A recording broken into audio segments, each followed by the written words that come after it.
अच्छा नोबी सामाजिक विज्ञान का रिवीजन टेस्ट है ना। इसके पूरे उत्तर बन रहे हैं आप लोग के लिए, है ना। मैंने आप लोग को ये सब बता चुका हूँ, सही विकल्प खालिस्तान। अब इसके आगे का है ना, प्रश्न क्रमांक 13 तक हो गया था हमारा पिछले 5 वीडियो में 13 है ना। प्रश्न क्रमांक 13 का उत्तर, प्रश्न क्रमांक 13 का अथवा प्रश्न क्या बोल रहा है, प्रश्न क्रमांक 13 का अथवा प्रश्न क्या बोल रहा है, निम्नलिखित में से 13 का अथवा ये बोल रहा है निम्नलिखित में से कोई एक के बारे में टिप्पणी लिखो। तो यहाँ पर एक के बारे में आपको कोई टिप्पणी लिखना है। तो यहाँ पर मैंने लिया उदारवादी, उदारवादी था, वहाँ पर उदारवादी हो गया। उदारवादी के ऊपर हमने टिप्पणी लिख रहा है। समाज परिवर्तनों के समर्थक में से एक समूह उदारवादियों का था। उदारवादी ऐसा चाहते थे जिसमें सभी धर्मों को बराबर सम्मान और जगह मिले। उदारवादी लोग ये चाहते थे कि जितने भी धर्म हैं, चाहे वो कोई भी धर्म का हो, सबको बराबर सम्मान मिले, धर्म की लड़ाई ना हो। उदारवादी समूह वंश आधारित शासकों की अनियंत्रित सत्ता के भी विरोधी थे। जो लोग भैया राजा का बेटा राजा बन जाता था, ये लोग बोलते थे कि भैया वंश आधारित परंपरा यहाँ पर ना हो, बल्कि यहाँ पर क्या हो, बल्कि जो योग्य होगा वही व्यक्ति क्या बनेगा, राजा बनेगा, है ना। बाप को देख करके बेटा नहीं बनेगा, है ना। मतलब कि जो कभी कभी क्या होता है कि भैया राजा तो अच्छा काम कर रहा है, लेकिन उसके जो बच्चे होते हैं वो बेकार निकल जाते हैं ना। इसलिए भैया ये विरोधी थे। वे सरकार के समक्ष व्यक्ति मात्र के अधिकारों की रक्षा के पक्षधर थे। उनका कहना था कि सरकार को किसी एक अधिकारों का हनन करने या उन्हें छीनने का अधिकार नहीं दिया जाना चाहिए। यह समूह प्रतिनिधित्व पर आधारित एक ऐसी निर्वाचित सरकार के पक्ष में था जो शासकों और अफसरों के प्रभाव से मुक्त और सुप्रशिक्षित न्यायपालिका द्वारा स्थापित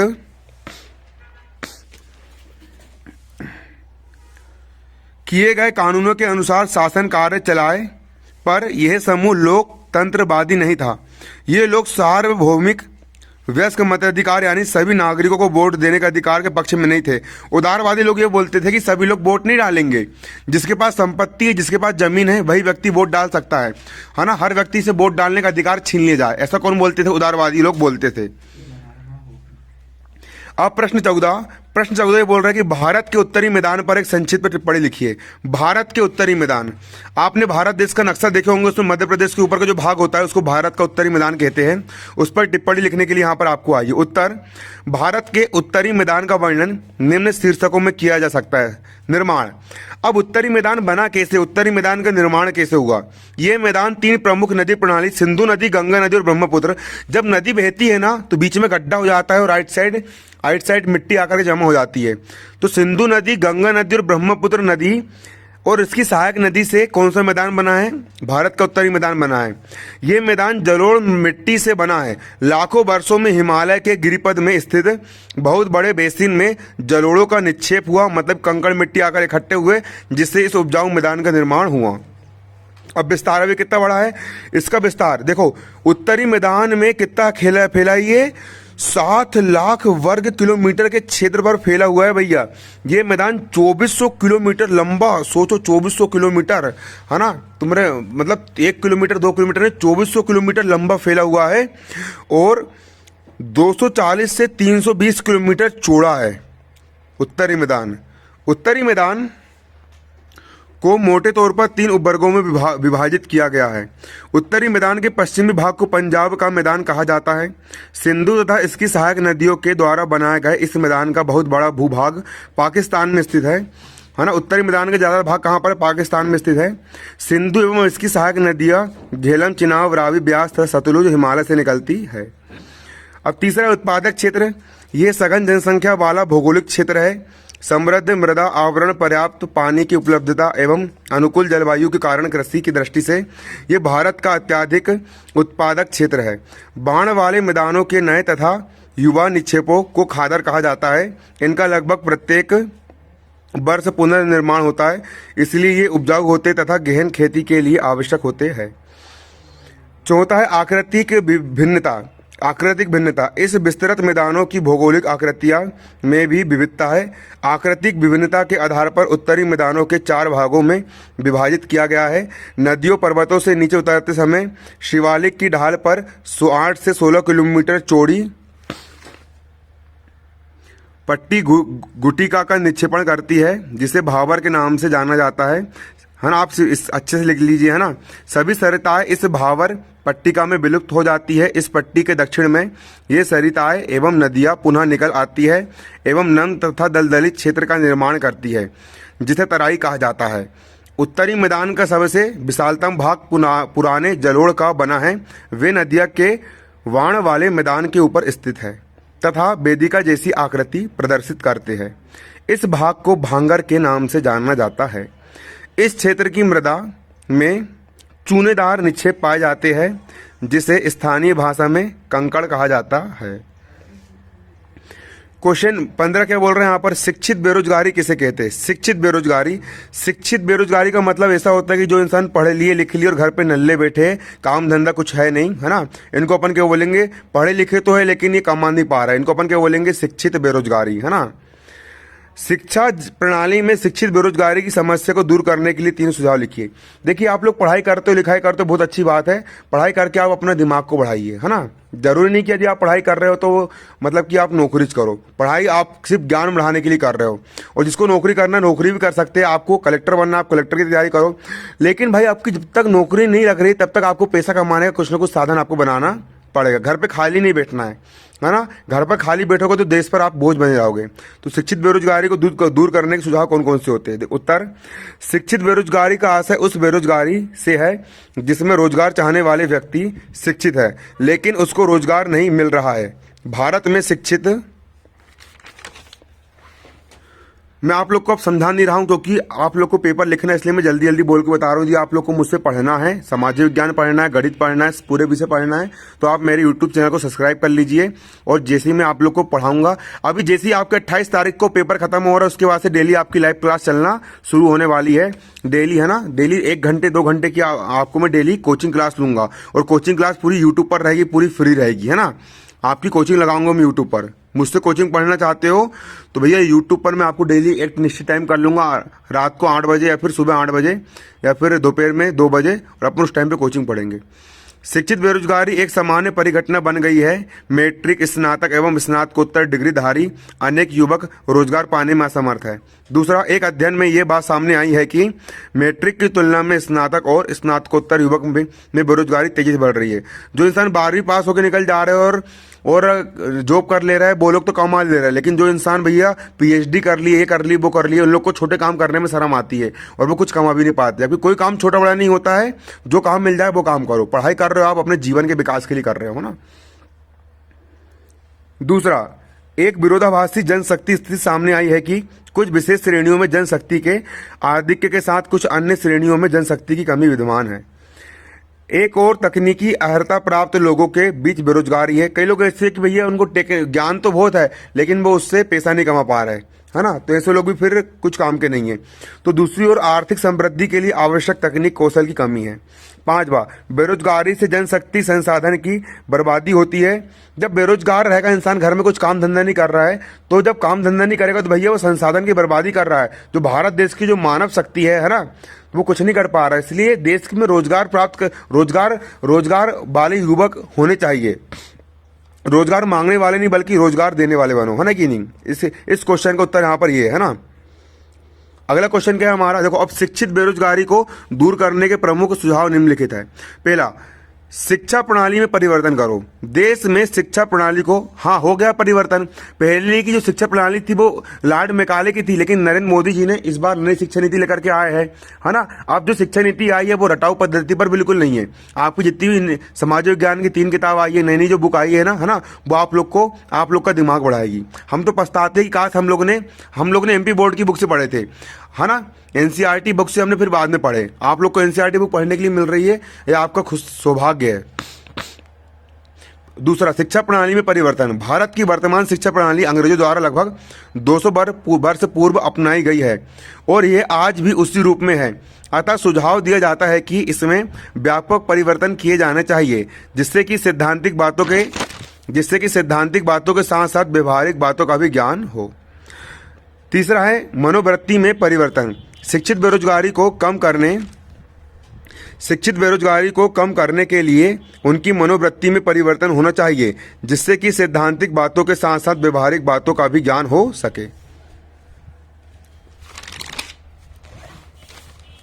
16वां प्रश्न क्या बोल रहा है, प्रश्न 16 ये बोल रहा है, गांवों में और अधिक गैर कृषि कार्य प्रारंभ करने के लिए और क्या किया जा सकता है।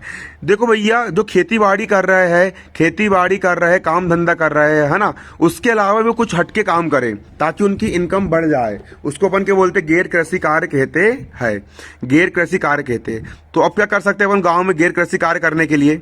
उत्तर, गाँवों में और अधिक गैर कृषि कार्य करने के लिए, जैसे कि एक किसान है, उसकी खेत से आय कम हो रही है, तो वो क्या कर सकता है, अपने खेत में एक डैम बना सकता है और डैम में ला करके वो मछली पाल सकता है और मछली पाल करके वो लाखों रुपए कमा सकता है। मधुमक्खी पाल सकता है, शहद का उत्पादन कर सकता है। ऐसे कई सारे तरीके होते हैं ना। देखो, भारत में ग्रामीण क्षेत्र में 100 कामगारों में से केवल 24 ही गैर कृषि कार्यों में लगे हैं। मतलब कि 100 में से 24 लोग ही मतलब कि दूसरे धंधे कर रहे हैं, बाकी सब लोग क्या कर रहे हैं, खेती बाड़ी कर रहे हैं। दूसरा, भविष्य में गांव में गैर कृषि उत्पादन क्रियाओं में भी वृद्धि हो। खेती के विपरीत गैर कृषि कार्यों में कम भूमि की आवश्यकता होती है।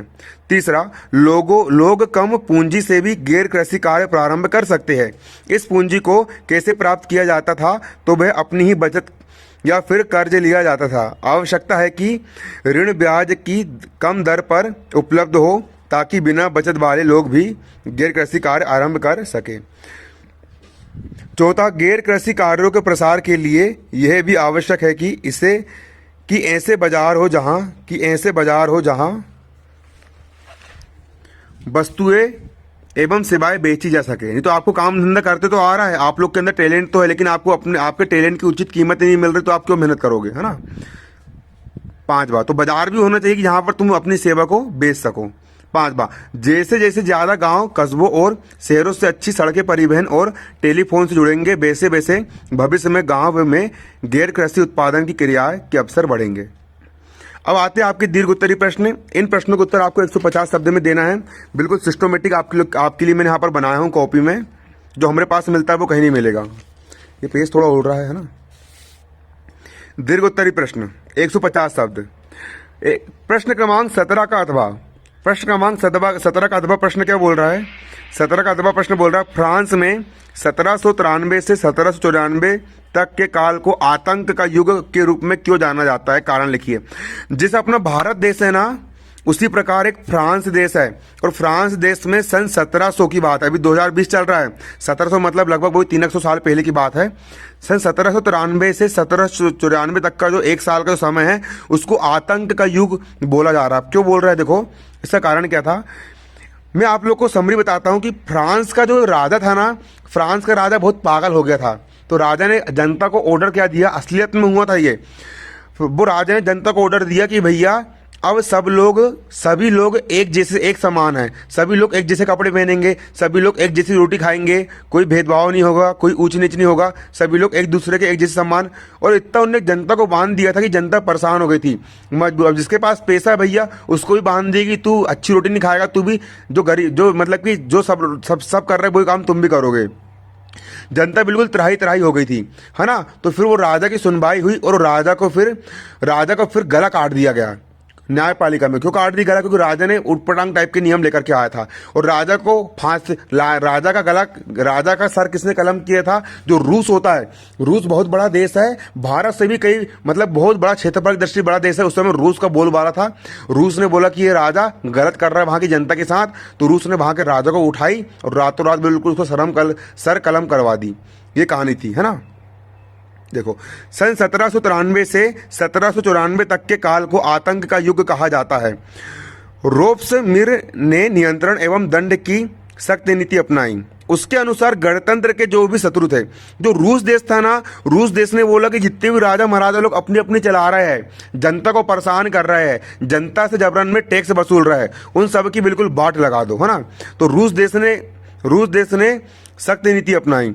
जितने भी क्या हो गए, कुलीन लोग हो गए, अपने आप को कुलीन समझ रहे थे, जितने भी पादरी लोग हो गए और अन्य राजनीतिक दल के सदस्य, उसकी कार्यशैली से असहमति रखने वाले पार्टी सदस्य, उन सभी को गिरफ्तार कर जेल में डाल दिए, सबको जेल में डाल दिए, और क्रांतिकारी न्यायालय द्वारा उन पर मुकदमा चलाया गया।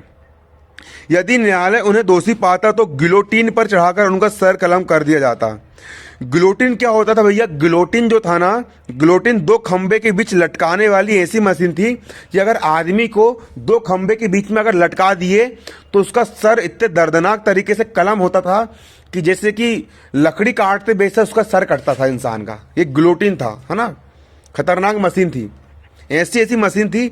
एक मशीन तो ऐसी थी भैया कि तुमको बताऊंगा तुम्हारी रूह कांप जाएगी। इंसान को मारने के तरीके, चेचला कर दिया जाता था, चेचला, दर्दनाक तरीके से।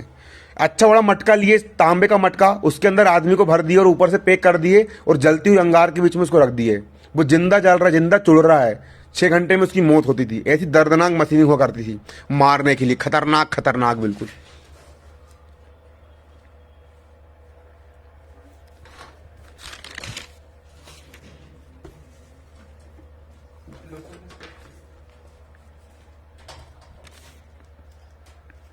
अपराधी का सिर धड़ से अलग कर दिया जाता था। रोब्सपियर सरकार ने कानून बनाकर मजदूरी एवं कीमतों की अधिकतम सीमा तय कर दी। अब इनने अधिकतम सीमा तय कर दी कि तुम इससे ज्यादा मूल्य पर इसको नहीं बेच सकते। गोश्त एवं किसानों को अपना उत्पादन शहरों में ले जाकर सरकार द्वारा निर्धारित कीमत पर बेचने के लिए मजबूर कर दिया। किसान लोग को मजबूर कर दी कि भैया तुम्हारा गेहूं भले ही 20 रुपए किलो का, तुम उसको 5 रुपए किलो में बेचो। किसान भी अलग परेशान होकर बेचारे, है ना कि नहीं। इस प्रकार से अपेक्षाकृत महंगे सफेद आटे का प्रयोग पर प्रतिबंध लगा दिया गया। कोई महंगा आटा नहीं खाएगा, सब सस्ता आटा खाएंगे, है ना। सब लोग एक जैसा खाना खाएंगे, ये लगा दिया।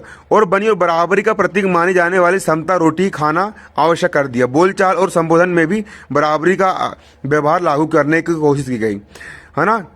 तो भैया बंद कर दिया और उनके भवनों को बेरक में दफ्तर बना दिया गया। रोब्सपियर ने अपनी नीतियों को इतनी सख्ती से लागू किया कि इससे जनता की तराही तराही मच गई भैया। जनता परेशान हो गई। जनता कैसी होगी? परेशान हो गई। अभी अपन परेशान हो रहा कि नहीं? कहाँ का वो वायरस आ गया। जिसे वायरस ने परेशान कर दी ना अपन लोग को, वैसे ही वहाँ को जनता ने परेशान कर दी थी, है ना।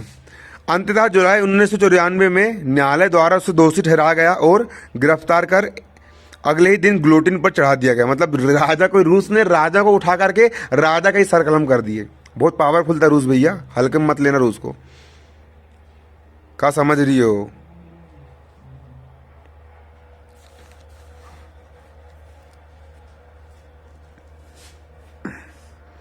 अब प्रश्न क्रमांक 18 का अथवा, प्रश्न क्रमांक 18 का अथवा, अथवा क्वेश्चन क्या बोल रहा है? निम्नलिखित में